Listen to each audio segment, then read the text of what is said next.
Most lasers marketed to beginners in small shops will cost you time, money, or both. And nobody tells you that until after you've bought one. In this video, I'm going to show you the only lasers I would personally buy in 2026, not based on hype, not based on specs, but based on the type of user you actually are, so you don't waste thousands of dollars learning the hard way.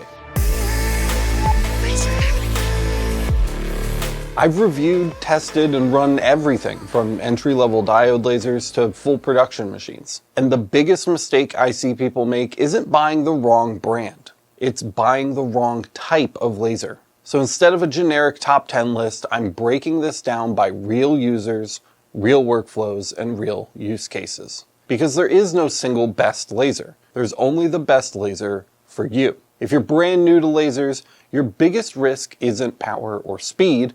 Your biggest risk is safety, setup friction, and getting overwhelmed. That's why for a true beginner in 2026, I would buy a Class 1 enclosed diode laser, specifically the Algo Laser Pixie. It's fully enclosed, which dramatically reduces safety risks. It has excellent built-in safety features, and the interface is approachable and fun. And it doesn't even require a PC to get started. That matters more than most people want to admit. This is not the fastest laser, it's not the most powerful laser, and that is exactly why it's a good beginner laser. If your first experience feels like fighting software, firmware, alignment, and safety rules all at once, most people quit. This lowers the barrier to entry in a way that open frame diodes simply don't. Once you move past learning and start thinking about selling things, the equation changes completely. If you're running an Etsy shop, a small online store, or any kind of side business, versatility matters more than anything else. This is where a lot of people make a costly mistake. They buy multiple machines, trying to cover multiple materials. A UV galvo laser solves that problem. With a UV galvo, you can work with wood, leather, organics, plastics, coated metals, and even some bare metals using a single machine. This is a massive advantage. For that role in 2026, I would buy the CommMarker Omni 1. This is not a cutting machine. This is a marking and finishing machine. But if your business is about customization, branding, product finishing, and fast turnaround, this can replace several other machines and save you space, time, and a lot of workflow headaches. Once you stop experimenting and start filling orders consistently, reliability becomes everything. At the professional level, the question stops being, can this laser do it? And starts being, can this laser do it all day, every day, without surprises? An RF CO2 laser gives you the power of CO2 with a refined beam, excellent optics, and an extremely consistent output. That matters for batch work, commercial jobs, and predictable turnaround times. For that role, I'd buy an Eon Laser Mira Series machine. This is a turnkey system. It's built for shops that don't want to tweak firmware, chase alignment issues, or wonder if today's output will match yesterday's.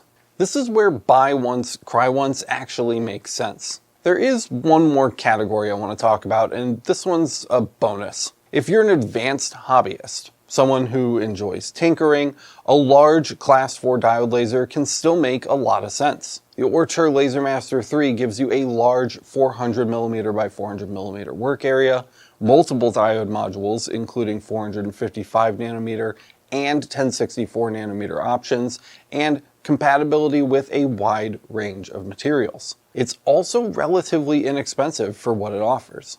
This is for people who already understand laser safety, limitations, and trade-offs. But if you do, this is an extremely flexible platform for cutting, marking, and experimentation. Notice something important. None of these lasers are trying to do everything. Each one makes sense because it knows who it's for. That's how you avoid wasting money. If you're considering buying a laser in 2026, leave a comment and tell me what you're trying to make, not just which machine you're looking at.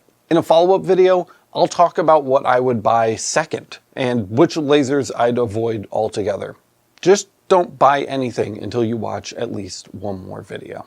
If you guys got value out of this one, don't forget to smash the like button, let everybody else know that the content is good, and Don't forget to subscribe and hit the notification bell so you get notified the next time we upload a video. If you really like the channel and you want to help support us, head over to lasereverything.net/support to find out how. We have our amazing Laser Master Academy filled with experts and pre-configured settings to help you get jump started on your laser journey. But if that doesn't sound like your style, we've also got Patreon and Coffee. No matter how you plan to support, Laser Everything is 100% viewer supported, and we wouldn't be able to make new episodes of the show if it wasn't for support from viewers like you. I think that's all I've got, guys. Thank you so much for watching, and we will see you in the next one.